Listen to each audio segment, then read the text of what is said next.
Students, welcome to my YouTube channel brilliant galaxy classes. तो आज हम पढ़ाने वाले हैं प्रश्नावली 4.3। पिछली वीडियो में हमने प्रश्नावली 4.2 समाप्त किया था। तो प्रश्नावली शुरू करने से पहले इससे संबंधित तथ्यों के बारे में हम जान लेते हैं, ताकि प्रश्नावली हल करते समय हमें किसी प्रकार की दिक्कत का सामना न करना पड़े। तो देखिए, द्विघात समीकरण का मानक रूप होता है ax² + bx + c, ठीक ना, जहाँ a b c तीनों वास्तविक संख्याएं हैं और a नॉट इक्वल टू 0 होना चाहिए, तो जो है वह द्विघात समीकरण कहलाता है। ये द्विघात समीकरण का मानक रूप होता है, अर्थात द्विघात समीकरण का रूप जो होगा इसी प्रकार का होगा। a और b और c की जगह संख्याएं होंगी जो कि वास्तविक होना चाहिए। देखिए, अब आते हैं मूलों का अस्तित्व या प्रकृति पर। विविधकर पहले हम निकालते हैं। मूलों का अस्तित्व या प्रकृति जानने के लिए हम विविधकर निकालते हैं, जिसे डिस्क्रिमिनेंट भी कहते हैं।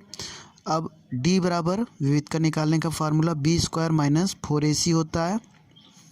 b देखिए किसका गुणांक है, x का गुणांक है, और a जो है x² का गुणांक है और c अचर पद है। तो यहाँ पे इस फार्मूले में आप रखेंगे तो हमें नंबर मिलेगा, और नंबर हो सकता है 0 से बड़ा हो, अर्थात d जो है 0 से बड़ा भी हो सकता है, d जो है 0 के बराबर भी हो सकता है, और d जो है 0 से छोटा भी हो सकता है। तो जब d जो है 0 से बड़ा होगा तो दो भिन्न वास्तविक मूल होंगे। अगर d बराबर 0 है तो दो बराबर मूल होंगे, ठीक, क्योंकि द्विघात समीकरण के दो मूल होते हैं। तो दोनों मूल जो है आपस में बराबर होंगे जब d बराबर 0 होगा तो, और d अगर 0 से छोटा है तो कोई वास्तविक मूल नहीं होगा। तो अब आते हैं प्रश्नावली पे। ये चीज़ें बहुत ही इम्पोर्टेंट हैं। तो देखिए, यदि निम्नलिखित द्विघात समीकरणों के मूलों का अस्तित्व हो तो इन्हें पूर्ण वर्ग बनाने की विधि द्वारा हल ज्ञात कीजिए। विधि द्वारा ज्ञात कीजिए। देखिए, ये द्विघात समीकरण है, इसके दो मूल होंगे। द्विघात समीकरण में कितने मूल होते हैं? 2, और हमें इसे पूर्ण वर्ग बनाने की विधि द्वारा हल करना है। यदि अस्तित्व हो तब, मूलों का अस्तित्व हो तब, ठीक। तो मूल क्या होते हैं? x की ऐसी वैल्यू अगर इसमें रख दिया जाए तो 0 मिल जाए, वह जो है इस द्विघात समीकरण के मूल कहलाते हैं। तो उन मूलों को हमें निकालना है। तो पहले हम यह ज्ञात करते हैं कि मूलों का अस्तित्व है कि नहीं है। इसके लिए हमें d निकालना पड़ेगा, जो कि बताए थे अभी। तो देखिए, अब हम इसमें पहले d निकालते हैं। d निकालने से पहले आप क्लियर कर लीजिए कि a कौन है, b कौन और c कौन है। देखिए, a बराबर इसमें x² का गुणांक 2 है, और b बराबर -7 और c बराबर 3, ठीक। ये निकालने के बाद आप d निकालेंगे।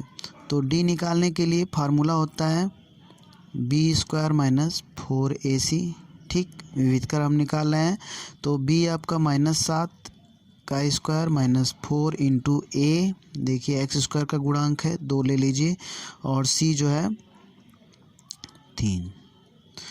यहाँ पे आप हल करेंगे इसको तो 7 × 49 -4 दूनी 8 त्रिके 24 बराबर 25, ठीक। तो आप देख पा रहे हैं d जो है बड़ा है किससे? 0 से। तो यहाँ पर मूल होंगे, क्योंकि d बड़ा हो गया 0 से, तो दो भिन्न वास्तविक मूल होंगे इस द्विघात समीकरण के। तो अब हम उन दोनों वास्तविक मूल को निकालेंगे। देखिए, वो भी पूर्ण वर्ग बनाने की विधि द्वारा। 3 विधियां होती हैं। तो एक तो गुणनखंड विधि से आप मूल निकालना जान गए हैं। अब आते हैं पूर्ण वर्ग विधि से इसे कैसे निकालेंगे। पहले आपने समीकरण लिखा 2x² - 7x और +3 बराबर 0। देखिए, ये समीकरण है तो यहाँ पे आप 0 कर दीजिए, ठीक। अब यहाँ से हम 3 को इधर ट्रांसफ़र करें, 2x² - 7x, और ये इधर जाएगा तो -3 हो जाएगा, ठीक। देखिए, यहाँ पे जो एक्स स्क्वायर का गुणांक है वो पूर्ण वर्ग नहीं है। एक्स स्क्वायर खुद तो पूर्ण वर्ग है, क्योंकि एक्स स्क्वायर का वर्गमूल निकल जाता है। क्योंकि देखिए करड़ी में 2x निकल के आएगा, 2x स्क्वायर का वर्गमूल, ठीक। कड़ी में 2 और x, क्योंकि x स्क्वायर पूर्ण वर्ग है, कड़ी में 2 जो है पूर्ण वर्ग नहीं है, तो इसको हम कड़ी में लिख देंगे, वर्गमूल निकालेंगे। तो देखिए इस प्रकार वर्गमूल जो निकल रहा है वो पूरी संख्या पूर्ण वर्ग होनी चाहिए, उसका वर्गमूल पूरा पूरा निकलना चाहिए।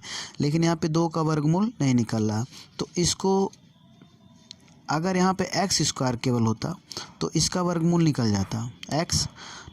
तो हमें यहाँ पे ऐसी संख्या लानी है कि वह पूर्ण वर्ग हो। तो पूर्ण वर्ग बनाने के लिए अगर यहाँ पे एक्स स्क्वायर होता तो पूर्ण वर्ग होता। तो एक्स स्क्वायर बनाने के लिए आप 2 से दोनों पक्षों में भाग दे दीजिए। यहाँ पे आप लिख दीजिए 2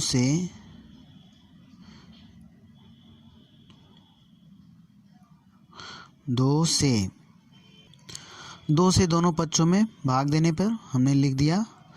तो यहाँ पे देखिए 2 से जब भाग देंगे तो यहाँ पे एक्स स्क्वायर बचेगा और यहाँ पे -7/2x बराबर -3/2, दोनों पक्षों में हम भाग दिए हैं।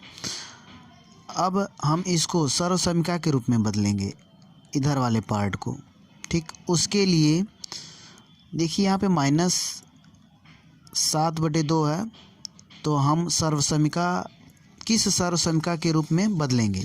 तो इस रूप में आप बदलने का प्रयास करेंगे, a² - 2ab + b², ये होता है एक सर्वसमीका होती है। तो इस रूप में आप उसको चेंज करेंगे, ठीक। और इसके बराबर होता क्या है, a - b का होल स्क्वायर। तो हम पहले यहाँ पे हमें a मिल गया, a का स्क्वायर -2 × a, देखिए a यहाँ पे है, b क्या होगा यहाँ पे इस न्यूमेरिकल वैल्यू में अर्थात 7/2 में अगर आप 2 से भाग देंगे तो b आपको मालूम हो जाएगा। देखिए b निकालना ही इम्पोर्टेंट होता है।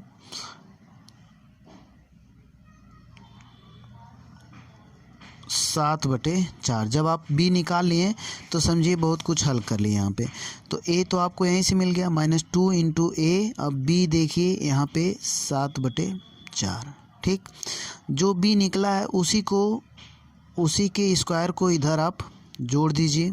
जब इधर जोड़ें तो इधर भी आपको जोड़ना पड़ेगा बैलेंस करने के लिए, -3/2 है और प्लस 7/4 का वर्ग इधर भी जोड़ेंगे, क्योंकि ये तो पहले से बराबर था। अगर इस टर्म में हम 7/4 का स्क्वायर जोड़ रहे हैं तो इधर भी जोड़ेंगे, ठीक।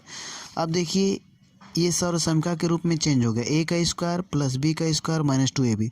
तो इसको हम क्या लिख सकते हैं, x - 7/4 का होल स्क्वायर, और यहाँ पे हल करिए -3/2 और प्लस 49/16, और यहाँ पे 16 एलसीएम 2 से इसमें भाग देंगे 8, तो -24 + 49, x - 7/4 का होल स्क्वायर, यहाँ पे 25/16 हो गया, ठीक।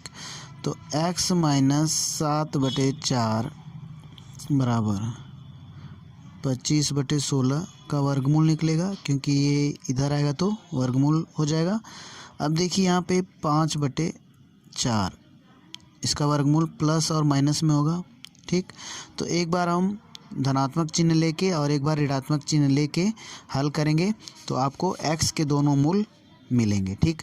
तो अब यहाँ पे देखिए, तो हम धनात्मक मान ले रहे हैं, देखिए +5/4, एक बार ऋणात्मक लेंगे एक बार धनात्मक, x बराबर 5/4 और प्लस 7/4, हल होगा तो 12/4 कट जाएगा 3, ठीक। अब ऋणात्मक मान लेने पे, ऋणात्मक मान लेने पर, ठीक, यहाँ पे देखिए x - 7/4 और बराबर -5/4, ये इधर जाएगा तो x बराबर -5/4, यहाँ पे प्लस हो जाएगा 7/4। हल करेंगे इसको तो 2/4 और काटेंगे तो 1/2। ठीक, तो x बराबर आपको क्या मिल गया 1/2।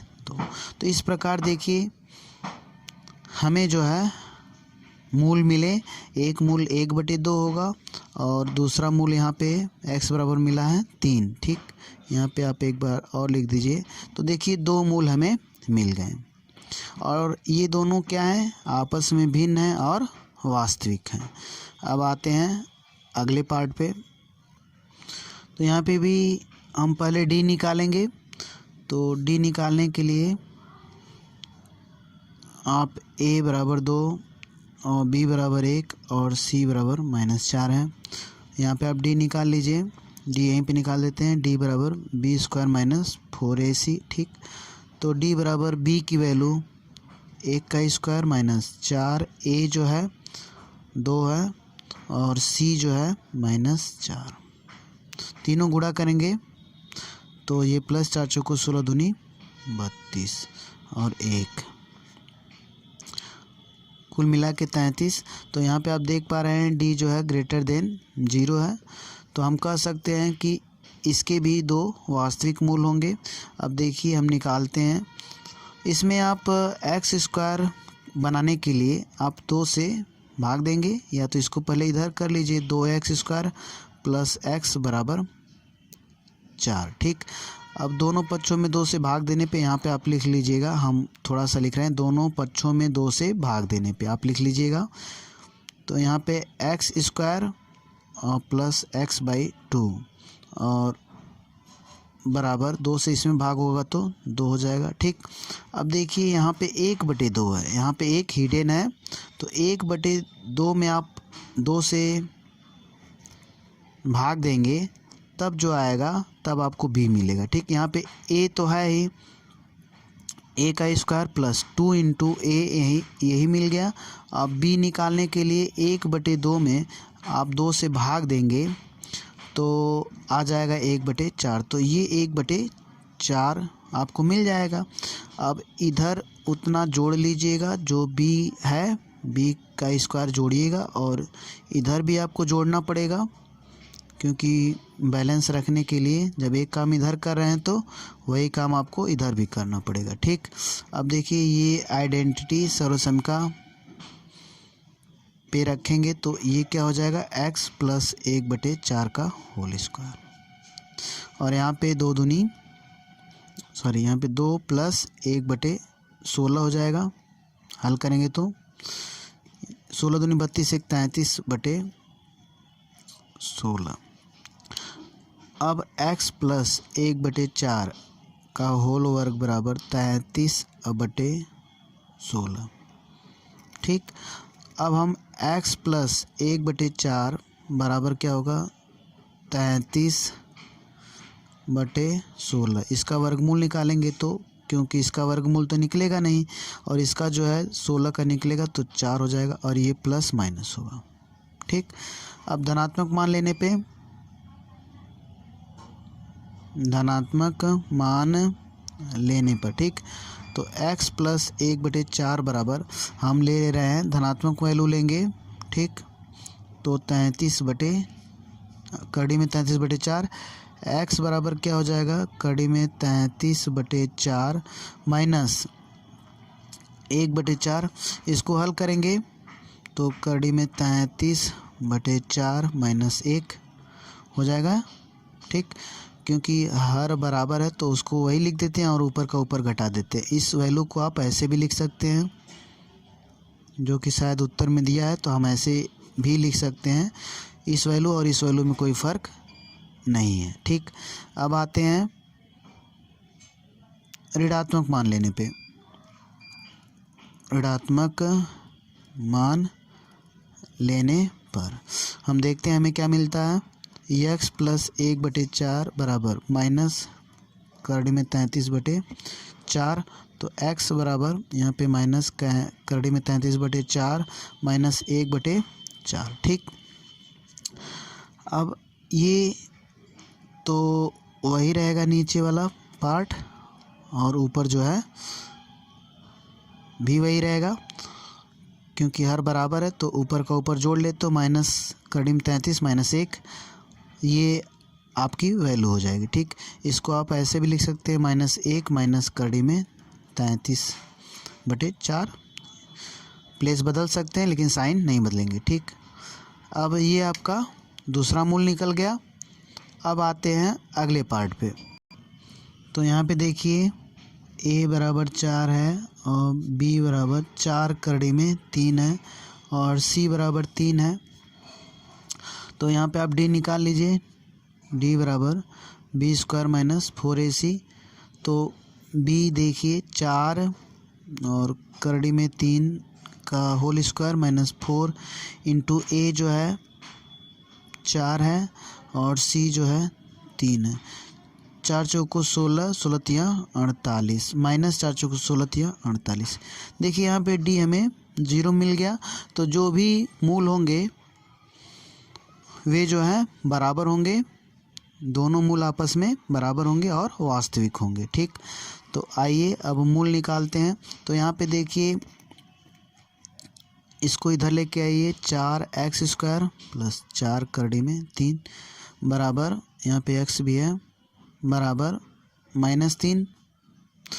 4 से भाग दे दीजिए दोनों में, तो क्या मिलेगा यहाँ पे लिख लीजिएगा, दोनों पक्षों में 4 से भाग देने पे।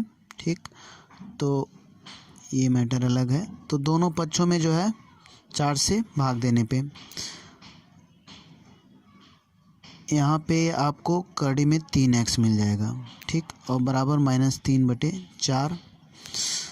अब जो है ये a का स्क्वायर प्लस b का स्क्वायर प्लस 2ab वाला पार्ट है ये, तो 2ab बनाना है। अभी b का स्क्वायर हम इधर लिख देंगे, a का स्क्वायर प्लस 2 इंटू a देखिए यहाँ से मिल गया। b आपको कड़ी में 3/2 मिलेगा, कड़ी में 3 में कड़ी 3 को जो है आप जो है 2 से भाग देंगे तो कड़ी में 3/2 मिलेगा। 2a और b ये हो गया। अब प्लस b का स्क्वायर इधर जोड़ दीजिए इस पक्ष में, मतलब कड़ी में 3/2 का स्क्वायर आप जोड़ेंगे तो इधर भी आपको जोड़ना पड़ेगा, ये तो पहले से था, प्लस कड़ी में 3/2 का स्क्वायर आप जोड़ेंगे। ठीक, तो यहाँ पे देखिए ये तो आइडेंटिटी बन गई, x प्लस कड़ी में 3/2 का होल स्क्वायर और बराबर, इसको आप हल करेंगे तो 3/4 हो जाएगा, और इसको x प्लस कड़ी में 3/2 का होल स्क्वायर बराबर, ये 0 हो गया। ठीक, देखिए ये अलग है ये, ठीक ना, हमने एक ही में कर दिया, तो इसको आप थोड़ा सा अलग दिखाइए, x प्लस यहाँ से जो है होल कर लीजिए, तो ये देखिए ये इस प्रकार लिखेंगे। अब इधर वर्ग है तो x प्लस कड़ी में 3/2 और x प्लस कड़ी में 3/2 बराबर 0। ठीक, अब एक बार इसके बराबर 0 रखिए आप। ठीक, तो x बराबर क्या मिला, माइनस कड़ी में 3/2। एक बार इसके बराबर 0 रखिए, x प्लस कड़ी में 3/2 बराबर 0। यहाँ पे ये फिर एक में लिख दिए, इधर अलग है ये। ठीक, ये बीच में x है। ठीक, तो आपको जो है वही वैल्यू मिलेगी, x बराबर माइनस कड़ी में 3/2। ठीक, देखिए d बराबर 0 आ गया था, तो हमको पहले से ही पता हो गया था कि इसके जो मूल होंगे वे क्या होंगे, बराबर होंगे और वास्तविक। ये देखिए दोनों मूल बराबर भी हैं और वास्तविक भी हैं। ठीक, अब आते हैं अगले पार्ट पे। तो यहाँ पे आप d निकाल लीजिए। अब आप ABC पहचान ले रहे हैं तो उसको हम नहीं लिख रहे हैं। d बराबर b² माइनस 4ac, तो b देखिए 1 है, x का गुणांक कोई नहीं है तो 1। ठीक, -4 और a जो है 2 है और c जो है 4। 4 चौको 16, दूनी 32, 1। ठीक, यहाँ पे तो माइनस 31 मिला आपको, तो d बराबर क्या मिला, -31। तो यहाँ पर d जो है 0 से क्या है, छोटा है। तो ऐसे कंडीशन में द्विघात समीकरण के वास्तविक मूल नहीं होंगे। जब वास्तविक मूल नहीं है तो हम इसे नहीं निकालेंगे, क्योंकि कहा गया है, क्योंकि वास्तविक मूल इसका है नहीं, मूलों का अस्तित्व तो है ही नहीं। ठीक, तो अब आते हैं अगले पार्ट पे। तो देखिए अगला प्रश्न है, उपर्युक्त एक में दिए गए द्विघात समीकरणों के मूल द्विघात सूत्र का प्रयोग करके ज्ञात कीजिए। देखिए हम बताए थे, अभी दो विधि से आप पढ़ चुके हैं, गुणनखंड विधि से, पिछली वाली एक्सरसाइज में गुणनखंड विधि से लगाए थे। अब यहाँ पे इसको पूर्ण वर्ग विधि से हमने हल किया। अब इसी को जो है आपको सूत्र का प्रयोग करके, द्विघात सूत्र का प्रयोग करके, अर्थात श्रीधराचार्य के सूत्र का प्रयोग करके आपको इसके मूल निकालने हैं। 3 विधि से द्विघात समीकरण हल होता है, उसके मूल निकलते हैं। तो 2 विधि हम सीख चुके हैं, ये तीसरी विधि है। तो आइए देखते हैं सूत्र का प्रयोग हम कैसे करते हैं। तो देखिए इसमें भी आपको d निकालना पड़ेगा, क्योंकि हमने पूर्ण वर्ग बना के जब हल करे थे तो d निकाले थे, तो वास्तविक मूलों का अस्तित्व था, तो हम इसे बार बार नहीं निकाल रहे हैं। आप समझिए, पहले वाले में मूलों का अस्तित्व था, हमने चेक किया था। तो अब यहाँ पे द्विघात सूत्र जो होता है,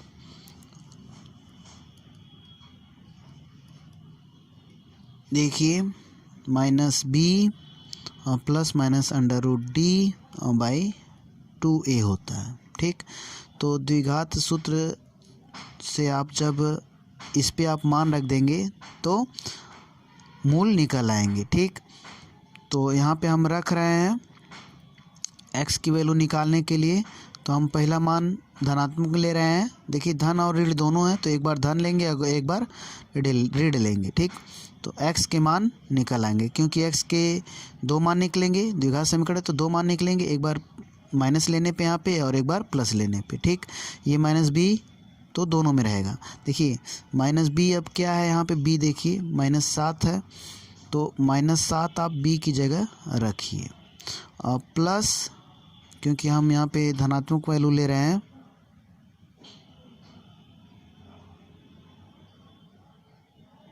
ठीक। तो देखिए ये पहले हम धन ले रहे हैं, √d की वैल्यू कितना निकली थी, पहले वाले में शायद 25 थी, तो हम 25 देख लेते हैं। तो d 25 था, तो यहाँ पे 25 रख लेते हैं। ठीक, 2 गुणे a जो है 2 है, तो यहाँ पे माइनस से गुणा होगा तो 7 हो जाएगा, प्लस कड़ी में 25 है तो 5 हो जाएगा। ठीक, और यहाँ पे 2 दूनी 4 और 12/4। तो आप देखेंगे कि इसमें भी x की वैल्यू 3 आई थी, और द्विघात समीकरण को जब हल कर रहे थे पूर्ण वर्ग बना के, तो उसमें भी आया था। ठीक, अब दूसरी वैल्यू देखिए x माइनस, अब यहाँ पे ऋणात्मक मान ले लीजिए, ऋणात्मक मान लेने पे यहाँ पे देखिए, ठीक, तो यहाँ पे -b तो -7, और यहाँ पे माइनस हो जाएगा, करड़ी में 25/2 गुणे 2 हो जाएगा, तो 7 और -5,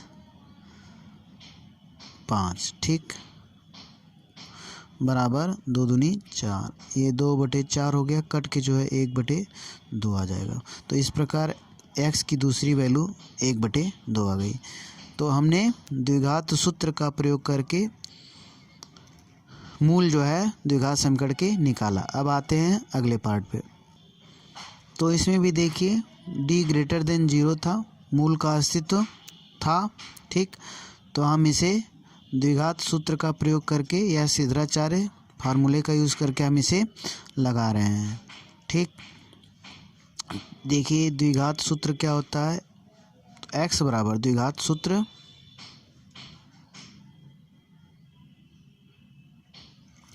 x बराबर -b प्लस माइनस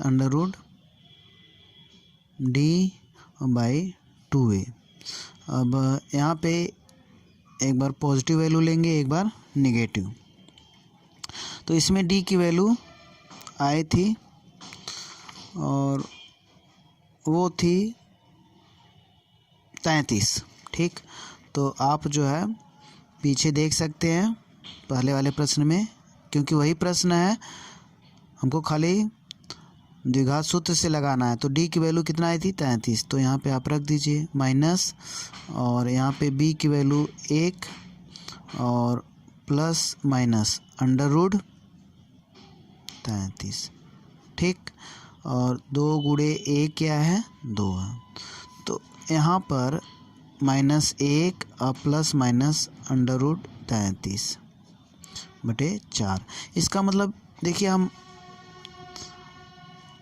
अलग अलग करेंगे तो इसके 2 रूट यहाँ पे हैं, -1 और प्लस करड़ी में 33/4, और एक रूट माइनस लेके जब लिखेंगे तो -1 और माइनस करड़ी में 33/4। ठीक, ये देखिए पहले वाली विधि से भी लगाया था तो यही रूट मिले थे। ठीक, अब आते हैं अगले पार्ट पे। देखिए इसमें d बराबर 0 निकाले थे हम तीसरे वाले में। ठीक, तो d बराबर 0 है तो मूल का अस्तित्व है और समान मूल होंगे, क्योंकि d बराबर 0 है।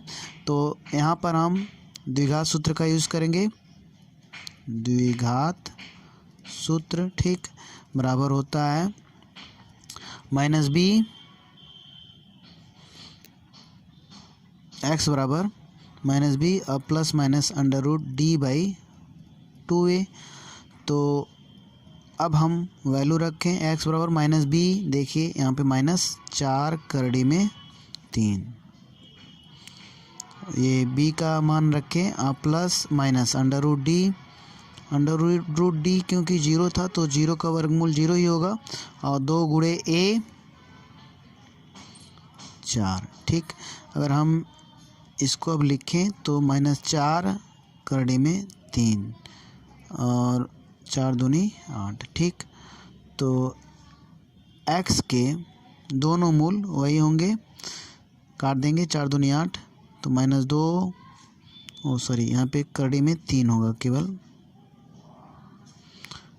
करड़ी में 3/2, ये दोनों का मूल सेम आया, माइनस करड़ी में 3/2। ठीक, अब आते हैं तीसरे प्रश्न पे। तो तीसरा प्रश्न देखते हैं, निम्न समीकरणों के मूल ज्ञात करिए।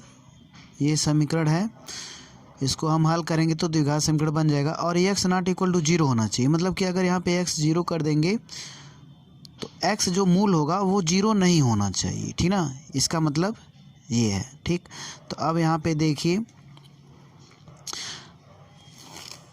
हल करते हैं इसको, पहले पार्ट को हल करते हैं हम।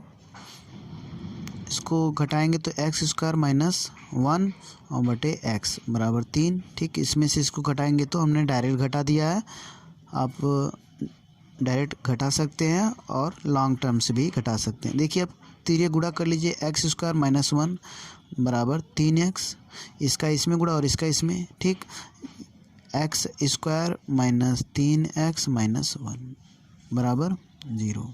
ठीक, अब जो है यहाँ पे आप d निकाल सकते हैं। मूल ज्ञात करना है तो मूल होंगे ही, तभी कहा है ज्ञात करने के लिए, तो d रख के चेक भी कर सकते हैं यदि आपके ऊपर डिपेंड कर रहा है, लेकिन हम डायरेक्ट मूल निकाल रहे हैं क्योंकि मूल का अस्तित्व तो होगा ही, क्योंकि मूल निकालने के लिए कहा गया है, तो हम d नहीं निकाल रहे हैं। यहाँ पे फार्मूले की विधि से हम हल कर रहे हैं। यहाँ पे a बराबर कितना हो गया 1 और b बराबर -3, आप किसी भी विधि से निकाल सकते हैं, c बराबर -1। ठीक, अब देखिए हम x बराबर सूत्र का यूज करके हम निकाल रहे हैं -b और plus minus under root d/2a। तो माइनस और b की वैल्यू -3 है और plus minus under root d की ज़रूरत लग गई है। देखिए यहाँ पे हम यहाँ पे d निकाल ही लेते हैं, b² -4ac, तो b -3 का वर्ग -4 × a 1 है, और c जो है -1 है, गुणा करें तो 9 हो गया और प्लस 4 एकम 4 13। ठीक, तो देखिए डी जो है 0 से बड़ा है, तो हम कह सकते हैं कि इसके जो मूल होंगे वे वास्तविक तथा भिन्न होंगे। तो देखिए यहाँ पे हम डी की वैल्यू रख दे रहे हैं बटे 2 गुणे ए की वैल्यू 1। अब यहाँ पे हम इसे हल करेंगे तो माइनस माइनस प्लस हो जाएगा और प्लस माइनस कड़ी में 13 बटे 2। इसका मतलब देखिए 2 वैल्यू मिली हमें, कौन कौन सी। इसका मतलब क्या होता है कि एक वैल्यू 3 प्लस कड़ी में 13 बटे 2 हुआ और दूसरा मूल जो है 3 माइनस कड़ी में 13 बटे 2 हुआ। ठीक, तो इस प्रकार हमें 2 मूल मिल गए, आप चेक कर सकते हैं। ठीक, अब आते हैं अगले पार्ट पे। तो यहाँ पे हम इसको हल करना है हमें। तो यहाँ पे हम पहला काम करेंगे कि एलसीएम ले लें, द्विघात समीकरण के रूप में पहले हम इसे बदल दें। ax² प्लस bx प्लस सी बराबर 0 के रूप का इसे हम पहले बनाएंगे। तो देखिए यहाँ पे एलसीएम ले लीजिए, x प्लस 4 और x माइनस 7। ठीक, यहाँ पे ये कट गया, ये बच गया x माइनस 7, इससे इसमें भाग देंगे तो ये कटेगा, ये बचेगा माइनस x प्लस 4 बराबर 11 बटे 30। x की वैल्यू -4 और 7 नहीं होनी चाहिए। ठीक, तो देखिए ये क्यों लिखा रहता है, अगर x बराबर यहाँ पे -4 रख देंगे तो ये तो ख़त्म हो जाएगा। ठीक, अनडिफाइन आने लगेगा, इसलिए जो है x की वैल्यू -4 और 7 नहीं लेते हैं। अब देखिए यहाँ पे हम इसे हल कर रहे हैं, आइए टॉपिक पे। x माइनस 7 और माइनस x और -4 बटे इसका इसमें गुणा कर लीजिए x², इसका इसमें करेंगे तो -7x, -7 का इसमें करेंगे तो यहाँ पे x का इसमें किए और x का -7 में, तो -7x। अब 4 का इसमें करेंगे तो प्लस 4x और इसका करेंगे तो -28। ठीक, अब बराबर 11 बटे 30। यहाँ पे ये देखिए हल करेंगे तो ये कट जाएगा आपका, -7 और -4 -11 बटे x², इसको हल करेंगे तो -3x और -28। ठीक, बराबर 11 बटे 30। देखिए दोनों तरफ 11 है, अगर दोनों पक्ष में हम 11 से भाग दे दें तो ये कट जाएगा 11 ठीक ना। तो हम यहाँ पे लिख लें दोनों पक्षों में 11 से भाग देने पे, 11 से भाग देने पर। ठीक, देखिए कुछ लोग ऐसे काट भी देते हैं तो वो भी ठीक है, वो जो है जल्दी में कर देते हैं। तो यहाँ पे आपको डिस्क्राइब किया जा रहा है कि ये 11 कहाँ गया कहाँ, तो 11 से इधर भी भाग देंगे, 11 से इधर भी, तब ये ख़त्म हो जाएगा। -1 बटे x² माइनस 3x और -28 बराबर 1 बटे 30। अब तो ये गुणा कर लीजिए इसका इसमें, x² माइनस 3x माइनस 28 बराबर -30। ठीक, अब -30 इधर लाएंगे तो x² माइनस 3x माइनस 28 और प्लस 30 बराबर 0। तो x² माइनस 3x और प्लस 2 बराबर 0। ठीक, तो हम d भी निकाल दें क्योंकि पिछले समय हम देख रहे थे ज़रूरत पड़ गई थी। d बराबर b² माइनस 4ac, मूल का अस्तित्व, मूलों की प्रकृति जान लेते हैं कैसा मूल होगा। b देखिए -3 का वर्ग -4 इंटू a जो है 1 और c जो है 2, 4 दूनी 8। ठीक, 3 त्रिके 9, 9 में से 8 घटाएंगे तो 1 मिलेगा, तो मूल वास्तविक और भिन्न होंगे। तो यहाँ पे हम मूल निकाल रहे हैं सूत्र का प्रयोग करके। ठीक ना, सूत्र देखिए सूत्र क्या होता है, x बराबर -b प्लस माइनस √d बराबर 2a। तो इसी पे रख देते हैं।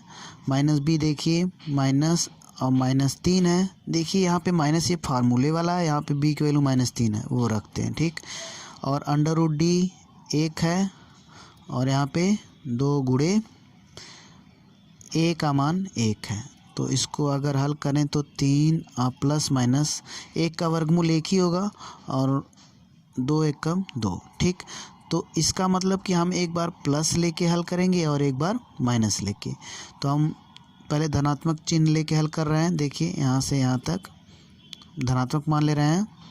धन लेने पर तो 3 धन 1 बटे 2 तो 4 बटे 2, 2 मिला, ठीक ना। और ऋण लेने पे यहाँ पे क्या है, ये पे ऋण है, समझिए, ठीक ना। ऋण लेने पर जब ऋण लेंगे तो 3 माइनस 1 बटे 2, 3 में से 1 घटाएंगे 2, 2 बटे 2 कट जाएगा तो 1 बचेगा। ठीक, इस प्रकार 2 और 1 आपके मूल हो गए। ठीक, अब आते हैं अगले प्रश्न पर। तो चौथा प्रश्न पढ़ते हैं। 3 वर्ष पूर्व रहमान की आयु वर्षों में का व्युत्क्रम और अब से 5 वर्ष पश्चात आयु के व्युत्क्रम का योग 1/3, उसकी वर्तमान आयु ज्ञात करिए। ठीक ना। तो देखिए रहमान की वर्तमान आयु हम x वर्ष मानेंगे और 3 वर्ष पूर्व की आयु उसकी क्या होगी, x माइनस 3 वर्ष। अब 5 वर्ष बाद की आयु x प्लस 5 वर्ष होगी। ठीक, बाद की आयु निकालने के लिए आप जोड़ते हैं और पूर्व की आयु निकालने के लिए आप घटाते हैं। अब देखिए प्रश्नानुसार क्या कहा गया है। आप जानते हैं कि किसी भी नंबर का अगर व्युत्क्रम कहा जाए, 5 है तो 5 का व्युत्क्रम 1/5 होगा। ठीक, 2/3 है तो इसका व्युत्क्रम 3/2 होगा।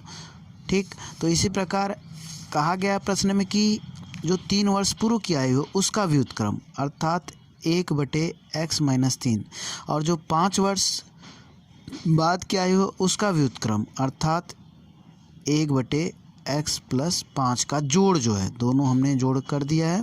ठीक, बराबर 1/3 है, यही दिया गया प्रश्न में। तो प्रश्नानुसार इसलिए लिख के अब इसे हल करेंगे। x माइनस 3 और यहाँ पे x प्लस 5। ठीक, यहाँ पे कट जाएगा तो आपके पास क्या बचेगा, x प्लस 5 प्लस ये इससे कट जाएगा तो x माइनस 3। अब क्योंकि प्लस है तो साइन तो बदलेगा नहीं, तो 2x और प्लस 2, 5 में से 3 घटा देंगे 2 और x 2x, और इसको जो है लिखते जाइए, x का गुणा इसमें x² और x का इसमें प्लस 5x, 3 का इसमें माइनस 3x और इसका इसमें होगा तो 5 3 15 माइनस 15 बराबर 1/3। अब 2x प्लस 2 यहाँ पे हल कर लीजिए, x² 5x और माइनस 3x तो प्लस 2x और यहाँ पे माइनस 15 बराबर 1/3। अब तिरिया गुणा कर लीजिए, 3 दूनी 6x और प्लस 3 दूनी 6 बराबर इसका इसमें करें। देखिए इसका इसमें और इसका इसमें होता है x² प्लस 2x माइनस 15। ठीक, अब ये दोनों पार्ट इधर लेके आएंगे तो इधर 0 हो जाएगा। तो x² प्लस 2x ये इधर आएगा तो माइनस 6x और ये नंबर इधर जाएगा तो ये माइनस 15 था माइनस 6। ठीक, अब यहाँ पे हल करेंगे तो x² और माइनस 6x और प्लस 2x माइनस 4x और 15 6 21 माइनस 21। ठीक, अब इसके बराबर 0 तो इसको हम ऐसे भी लिख सकते हैं, x² माइनस 4x और माइनस 21 बराबर 0। अब इस द्विघात समीकरण को हमें हल करना। पहले हम हमेशा अगर इस प्रकार लिखा है तो आप पहले उसे द्विघात समीकरण के रूप का करेंगे, तब इसके बाद आप उसे हल करेंगे। तो हमने द्विघात समीकरण के रूप में ला दिया उसे, अर्थात ax² plus bx minus c plus c के रूप का ये हो गया। देखिए यहाँ पे ax² प्लस bx, तो प्लस bx तो b माइनस 4 है, ठीक ना, तो इसलिए माइनस हो गया। ठीक, और यहाँ पे भी प्लस c का मतलब यहाँ पे c खुद माइनस 21 है। ठीक, तो अब आते हैं इसको हल करते हैं। पहले हम d निकाल लेते हैं। d निकालने के लिए b² माइनस 4ac तो माइनस 4 का वर्ग माइनस 4 गुणे a 1 है और c जो है माइनस 21, गुणा कर लीजिए तो 4 चौको 16 माइनस माइनस माइनस प्लस हो जाएगा, 4 1 कम 4 और 4 दूनी 8। इसको हल करेंगे तो 84 है। तो यहाँ पे तो माइनस, एक मिनट, यहाँ प्लस हो जाएगा, माइनस माइनस, ये माइनस है तो ये माइनस गुणा हो रहा है ना, तो ये प्लस हो जाएगा। तो 84 और 16, 6 4 10, 8 1 9 1 10, 100। ठीक, तो डी बराबर 100 मिला हमें, जो कि क्या है, डी 0 से बड़ा है, तो मूल जो है वास्तविक होंगे। तो अब हम इसे निकालेंगे। देखिए सूत्र से ही निकाल दे रहे हैं, जल्दी हो रहा है। तो सूत्र जो है x बराबर माइनस बी और plus minus under root D by 2a। यहाँ पे अब रखिए सूत्र पे x माइनस बी का मतलब -4 plus minus under root D की वैल्यू 100 आया था, तो 100 रूट में लिख दीजिए। ठीक, और 2 गुणे a की वैल्यू 1 था। ठीक, तो ए बी सी इसी समीकरण से आप लेंगे इससे, ठीक ना, ये समीकरण है। अब यहाँ पे हम हल करें, ये 4 हो गया और प्लस माइनस यहाँ पे 10 और बटे 2। ठीक, तो यहाँ पे 2 वैल्यू निकलेगी, यहाँ पे हम दोनों वैल्यू निकाल दे रहे हैं। पहले हम धनात्मक वैल्यू ले रहे हैं, धन लेने पर तो आप देखिए 4 प्लस 10 बटे 2, 10 4 14, 14 बटे 2, 2 सते 14। तो एक तो रहमान की आयु 7 वर्ष हो सकती है। अब दूसरे कंडीशन में देखिए 4 माइनस 10, ऋणात्मक मान लेने पे ये ऋणात्मक है, ऋणात्मक मान लेने पर तो 4 माइनस 10 बटे 2, तो यहाँ पे माइनस 6 बटे 2, काटेंगे तो -3 वर्ष। ठीक, देखिए माइनस में तो कभी आयु नहीं हो सकती है, तो ये कैंसिल हो जाएगा। तो रहमान की वर्तमान आयु लिख देंगे, रहमान की वर्तमान आयु 7 वर्ष होगी। ठीक, अब आते हैं अगले पार्ट पे। तो देखिए ये प्रश्न है, एक क्लास टेस्ट में शेफाली गणित और अंग्रेजी में प्राप्त किए गए अंकों का योग 30 है। ठीक, गणित और अंग्रेजी में 30 नंबर पाए है, दोनों का योगफल है। यदि उसको गणित में 2 अंक अधिक और अंग्रेजी में 3 अंक कम मिले होते तो उनके अंकों का गुणनफल 210 होता। उसके द्वारा दोनों विषयों में प्राप्त किए गए अंक ज्ञात कीजिए। ठीक, देखिए तो यहाँ पे हम मान लेंगे, माना शेफाली ने गणित में x अंक पाए तो तब अंग्रेजी का अंक उसका क्या होगा, 30 माइनस x, क्योंकि दोनों जोड़ के जो है 30 अंक है ना। तो देखिए कभी भी अगर आपने किसी विषय में मान लीजिए 40 नंबर पाया, ठीक, और 2 विषय है और एक में कुछ अंक पाया और कुल मिला के आपका 70 अंक हो गया। ठीक ना, तो एक नंबर आपको मालूम है, ये पहले विषय का नंबर है और दूसरे विषय का नंबर यहाँ पे खाली है, और दोनों का जोड़ आपको मालूम है, दोनों विषय का नंबर का जोड़ 70 है।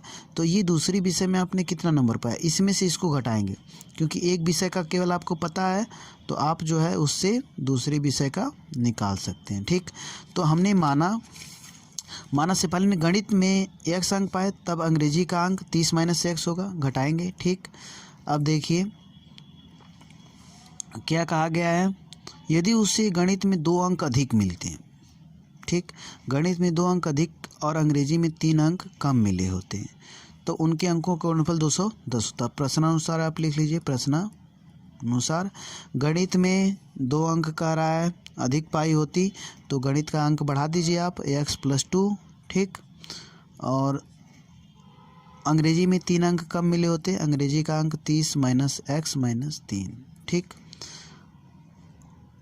तो अब अंकों का गुणनफल कितना हो जाता है, 210 हो जाता। ठीक, तो अंकों का गुणनफल 210 हो जाता। अब यहाँ से हल करिए, x + 2 और यहाँ पे 30 में से 3 घटाएंगे तो 27 आएगा, 27 माइनस x बराबर 210। ठीक, इसका इसमें गुणा करिए 27x, इसका इसमें करेंगे तो माइनस x², 2 का इसमें करेंगे तो 54 हो जाएगा, 2 सते 14, 2 दूनी 4 1 5। ठीक, इसका इसमें करेंगे तो माइनस 2x बराबर 210।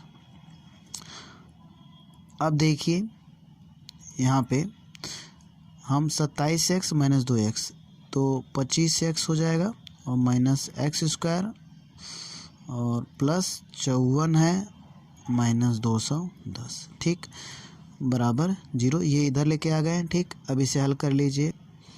तो यहाँ पे देखिए हम इसे द्विघात समीकरण के रूप में लिख दें, minus x square plus 25x और यहाँ पे माइनस 156 बराबर 0। देखिए ये अक्सर करके आप प्लस लिखते हैं तो यहाँ माइनस है, दोनों पक्षों में क्या करिए, माइनस से गुणा कर दीजिए। तो दोनों पक्षों में जब माइनस से गुणा करेंगे यहाँ पे आप लिख सकते हैं और तो एक्स स्क्वायर माइनस 25x और यहाँ पे प्लस 156, ये आपका द्विघात समीकरण हो गया। तो इसे आप किसी विधि से हल कर सकते हैं। देखिए तो देखिए हमने जो है सूत्र का प्रयोग करके बहुत हल कर लिया। अब एक ठो गुणनखंड विधि से भी कर लें। एक्स स्क्वायर माइनस, देखिए दो भाग में इसे ब्रेक करेंगे तो माइनस 13x और 12 माइनस 12x, ठीक, और प्लस 156 बराबर 0। देखिए जोड़ने से ये आ जाएगा, इसका गुणा करेंगे तो इसके गुणा के बराबर आ जाएगा। अब यहाँ से आप कॉमन ले लीजिए, x कॉमन लेंगे तो x माइनस 13 और यहाँ पे माइनस 12 ले लीजिए, लेंगे तो x माइनस 13, ठीक, बराबर 0, ठीक। अब आते हैं अगले पेज पे। तो ये था, तो हम यहाँ पे अब x माइनस 13 कॉमन लीजिए, ठीक। x माइनस 13 लेंगे तो क्या बचेगा, x माइनस 12 बराबर 0। तो x बराबर 13 हो गया और यहाँ पे x बराबर 12, इसके बराबर 0 लेंगे तो x बराबर 12 और इसके बराबर 0 लेंगे तो x बराबर 13, ठीक ना। तो ये देखिए गणित का अंक है, ठीक, और गणित का शेफाली का नंबर है, ठीक ना। यदि शेफाली गणित में 13 अंक पाती है तो अंग्रेजी का अंक इस कंडीशन में क्या हो जाएगी, अंग्रेजी का अंक तब क्या होगा, 13 आपको घटाना पड़ेगा क्योंकि दोनों का मिला के 30 अंक है, तो यहाँ पे 17 हो जाएगा, ठीक। यदि दो कंडीशन बन रही है, यदि 13 अंक पा रही है गणित में तो अंग्रेजी में 17 पा रही है, ठीक। और यदि, यही लिख दीजिएगा, यदि गणित में अब 12 पाएगी, ठीक ना, तो अंग्रेजी का अंक उसका कितना हो जाएगा, 30 माइनस 12। तो यहाँ पे हम लिख दें अंग्रेजी 30 माइनस 12 बराबर 18, ठीक। तो यहाँ पे दो कंडीशन हो रही है, अगर गणित में 13 पा रही है तो अंग्रेजी में 17 और गणित में 12 पा रही है तो अंग्रेजी में 18, ठीक। तो इस प्रकार आपका यह प्रश्न भी हल हुआ। अब आते हैं अगले पार्ट पे। तो देखते हैं छठा प्रश्न, यदि एक आयताकार खेत का विकर्ण उसकी छोटी भुजा से 60 मीटर अधिक लंबा है, यदि बड़ी भुजा छोटी भुजा से 30 मीटर अधिक हो तो खेत की भुजाएं ज्ञात कीजिए, ठीक। तो यहाँ पे देखिए हम ये आयताकार खेत बना लिए, इसमें दिया गया है कि जो विकर्ण है सबसे छोटी भुजा से 60 मीटर अधिक है। तो मान लीजिए कि माना सबसे छोटी भुजा x मीटर है, तो इसका विकर्ण, क्योंकि इस भुजा से विकर्ण 60 मीटर अधिक है तो x प्लस 60 मीटर हो जाएगा, ठीक। और जो बड़ी भुजा है आयत की वह छोटी भुजा से 30 मीटर अधिक है, तो बड़ी भुजा की लंबाई x प्लस 30 मीटर हो जाएगी। और आप जानते हैं कि जो आयत होता है प्रत्येक कोण 90 डिग्री होता है, ठीक। तो यहाँ पे देखिए ABC एक त्रिभुज बन रहा है, यहाँ पे 90 डिग्री और इसका विकर्ण भी मालूम है, लंब भी मालूम है और आधार भी, ठीक। तो आप पाइथागोरस प्रमेय का यूज़ करेंगे तो प्रश्नानुसार आप कह सकते हैं, प्रश्नानुसार, ठीक। यहाँ पे थोड़ा सा लिख लीजिए,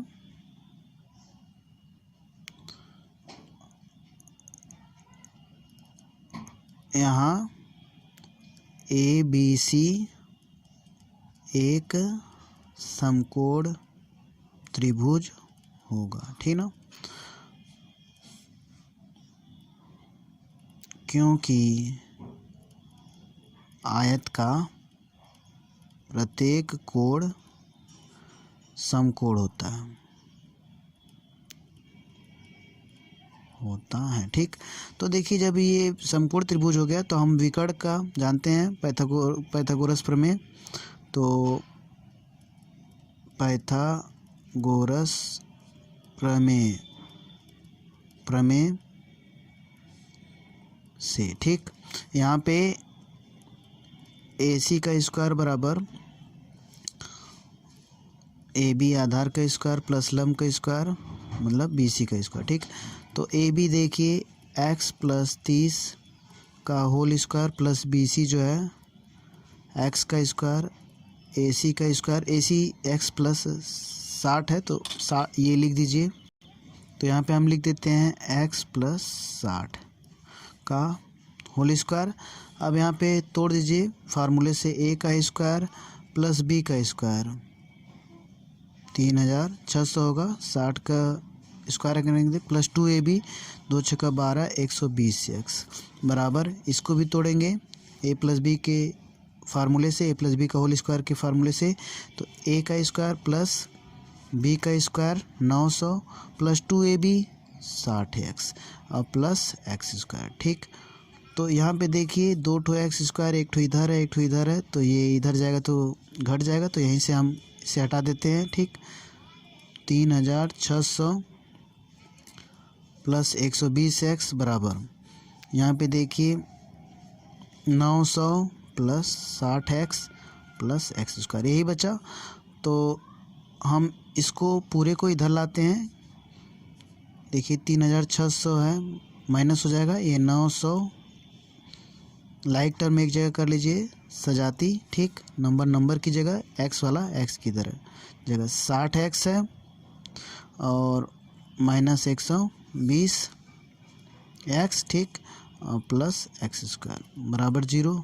ठीक, अब यहाँ से आप हल कर लीजिए, ये हल होगा तो 36 में से 900 घटेगा 3600 में से, तो माइनस 2700 2700 बचेगा। ठीक, और यहाँ पे माइनस 60x होगा और प्लस x स्क्वायर, इसको आप ऐसे भी लिख सकते हैं 0 है, इसको आप ऐसे भी लिख सकते हैं x square minus 60x minus 2700 बराबर 0। अब इसको आप हल करेंगे तो गुणनखंड विधि से कर दे रहे हैं, x स्क्वायर माइनस देखिए 90x और प्लस 30x लीजिए, जोड़ेंगे तो ये आएगा, गुणा करने से इसके गुणा के बराबर हो जाएगा। ठीक, माइनस 2700 बराबर 0। अब यहाँ से आप कॉमन ले लीजिए, x कॉमन लेंगे तो x माइनस 90 और यहाँ पे प्लस 30x 30 केवल कॉमन लीजिए तो x माइनस 90 बराबर 0। अब यहाँ पे x माइनस 90 कॉमन लीजिए, बचेगा क्या x प्लस 30 बराबर 0। तो x बराबर 90 और x बराबर 30। तो देखिए भुजा, सबसे छोटी भुजा माइनस में तो होगी नहीं, माइनस 30 आएगा, तो ये वाला आप लेके भुजा सभी निकालेंगे। ठीक, तो इसको लेंगे तो देखिए भुजाएं क्या क्या हमें, तो x बराबर 90 का मतलब ये लंब आपका कितना हो गया, x सबसे छोटी भुजा हो जाएगी, ये x क्या था, सबसे छोटी भुजा। ठीक, 90 मीटर हो जाएगी और ये चौड़ाई है अर्थात बड़ी भुजा, ये कितना हो जाएगी, बड़ी भुजा x प्लस 30 था मीटर। ठीक, तो यहाँ पे आप x की जगह मान रख दीजिए 90 प्लस 30 120 मीटर। ठीक, और विकर्ण भी निकालना है यदि तो आप निकाल सकते हैं, x प्लस 60 है मीटर। ठीक, तो x 90 हो गया और प्लस 60 9 6 15 150 मीटर, ये 150 मीटर इसका विकर्ण हो गया। तो हमने इसकी दो भुजाएं लंबाई चौड़ाई निकाल ली, साथ ही साथ इसके विकर्ण की भी लंबाई निकाल ली। शायद विकर्ण नहीं पूछा गया है, लेकिन कभी भी आपको विकर्ण भी पूछ सकता है तो आप उसे भी निकाल सकते हैं। ठीक, अब आते हैं अगले पार्ट पे। तो देखिए 7वां प्रश्न, दो संख्याओं के वर्गों का अंतर 180 है, छोटी संख्या का वर्ग बड़ी संख्या का 8 गुना है, तो दोनों संख्याएं ज्ञात करिए। ठीक, तो देखिए हम मान लेते हैं, माना बड़ी संख्या x तथा छोटी संख्या y है, इसमें हम y भी मान ले रहे हैं, हम चेंज करके द्विघात समीकरण बना देंगे। तो देखिए प्रश्नानुसार ठीक, जो बड़ी संख्या है, दोनों संख्याओं के वर्गों का अंतर दिया है, दो संख्याओं के वर्गों का अंतर, जो बड़ी संख्या होगी उसके वर्ग में से छोटी संख्या का वर्ग घटाएंगे। ठीक ना, ऐसा तो होगा नहीं कि पहले छोटी संख्या का वर्ग किया जाए और फिर उसमें से घटाया जाएगा बड़ी संख्या का वर्ग, तो माइनस में आएगा उत्तर। तो इस प्रकार जो प्रश्न में कहा गया है, हम बड़ी संख्या x ले लेते हैं, इसके वर्ग में से छोटी संख्या का वर्ग घटा दिए 180। ठीक, अब देखिए आप x स्क्वायर बराबर 180 और प्लस वाई स्क्वायर, ठीक, आप इसको यहीं पे छोड़ दीजिए। ठीक, अब देखिए दूसरे कंडीशन में क्या कहा गया है कि जो बड़ी संख्या का 8 गुना, बड़ी संख्या और का 8 गुना छोटी संख्या के वर्ग के बराबर है। तो यहाँ पे छोटी संख्या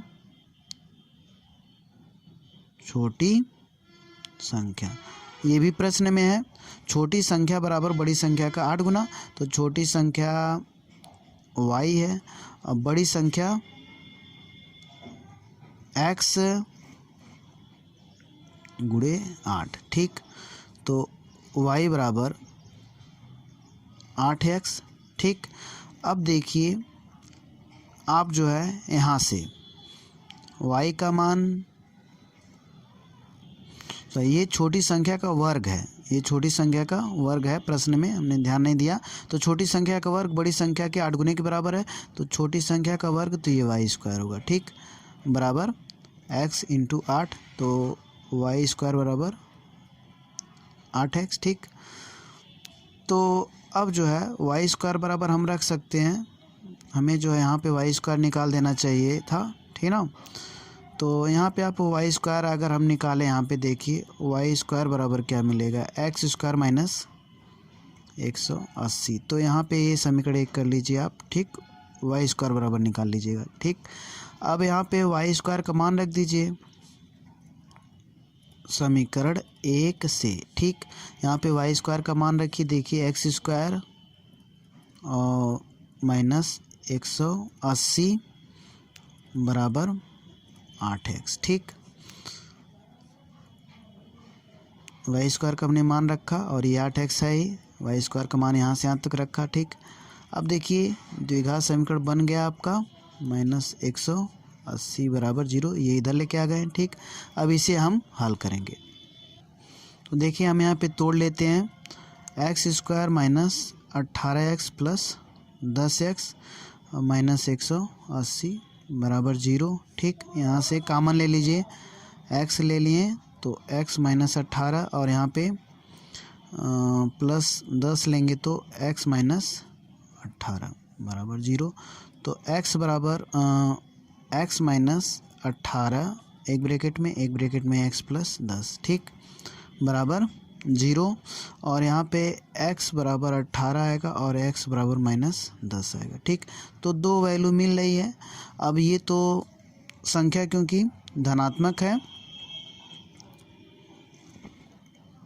तो देखिए आपको बड़ी संख्या मिल गई यहाँ पे x बराबर 18। पहले हम धनात्मक x बराबर 18 को लेते हैं, ठीक ना, बड़ी संख्या में मिल गई। अब देखिए हम छोटी संख्या निकालते हैं, हमें ये कहा भी गया है कि बड़ी संख्या और छोटी संख्या दोनों संख्याएं ज्ञात करिए। x बराबर 18 लेने पे देखिए आप जो है पहले वाले समीकरण में मान रख दीजिए। ठीक, यहाँ पे देखिए ये समीकरण जो था इसको आप समीकरण 2 कह लीजिए, क्योंकि एक लिखे तो 2 भी लिखना पड़ेगा। अब यहाँ पे समीकरण 1 में हमने मान रखा था। अब ये देखिए समीकरण 2 में आप मान रखिए किसका, x का, तो यहाँ पे लिख दीजिए समीकरण 2 में x का मान रखने पर। ठीक, यहाँ पे क्या हो जाएगा, वाई स्क्वायर बराबर 8 गुणे 18, 18/144। ठीक, तो वाई स्क्वायर बराबर 144 और वाई बराबर 144 का वर्गमूल तो कितना हो जाएगा, 12। तो एक संख्या अगर आप 18 लेंगे तो दूसरी संख्या क्या आएगी, 12 आएगी। यहाँ पे देखिए वर्गमूल में प्लस माइनस हो रहा है, ठीक ना। तो देखिए एक पेयर ये भी बनेगा, अगर बड़ी संख्या 18 है तो छोटी संख्या -12 हो सकती है, लेकिन यहाँ पे +12 हो सकती है। या तो 18 लेंगे तो यहाँ पे तो -12 भी y बराबर आ रहा है, तो ये भी एक विकल्प होगा आपका। ठीक, तो ये दो पेयर हो सकते हैं, या तो बड़ी संख्या 18 12 होगी, या तो बड़ी संख्या यहाँ पे बड़ी संख्या या तो बड़ी संख्या 18 होगी, छोटी 12 होगी, या तो बड़ी संख्या 18 होगी और छोटी -12 हो सकती है। ठीक, तो ये दो पेयर आपका उत्तर होगा। ठीक, अब आते हैं अगले पार्ट पे। देखिए एक रेलगाड़ी एक समान चाल से 360 किलोमीटर की दूरी तय करती है। यदि यह चाल 5 किलोमीटर प्रति घंटा अधिक होती तो वह उसी यात्रा को 1 घंटे कम समय लेती। ठीक ना, तय करने में उस यात्रा को। रेलगाड़ी की चाल ज्ञात कीजिए। देखिए जब समान चाल से चल रही है तो 360 किलोमीटर यात्रा तय कर रही है। यदि वह चाल 5 किलोमीटर प्रति घंटा उसकी चाल अधिक होती तो 1 घंटा कम समय लगता। तो आइए देखते हैं इसको। तो आप देख पा रहे हैं प्रश्न, एक बार और पढ़ लेते हैं। एक रेलगाड़ी एक समान चाल से 360 किलोमीटर की दूरी तय करती है। यदि वह चाल 5 किलोमीटर प्रति घंटा अधिक होती यदि यह चाल 5 किलोमीटर प्रति घंटा अधिक होती तो वह उसी यात्रा में 1 घंटे कम समय लेती। ठीक, तो रेलगाड़ी की चाल ज्ञात कीजिए। देखिए हम मानते हैं, माना रेलगाड़ी की समान चाल x किलोमीटर प्रति घंटा की रफ्तार से चल रही है, तो उसी दूरी को तय करने में लगा समय बराबर जानते हैं दूरी बटे चाल होती है। दूरी 360 किलोमीटर है और चाल जो है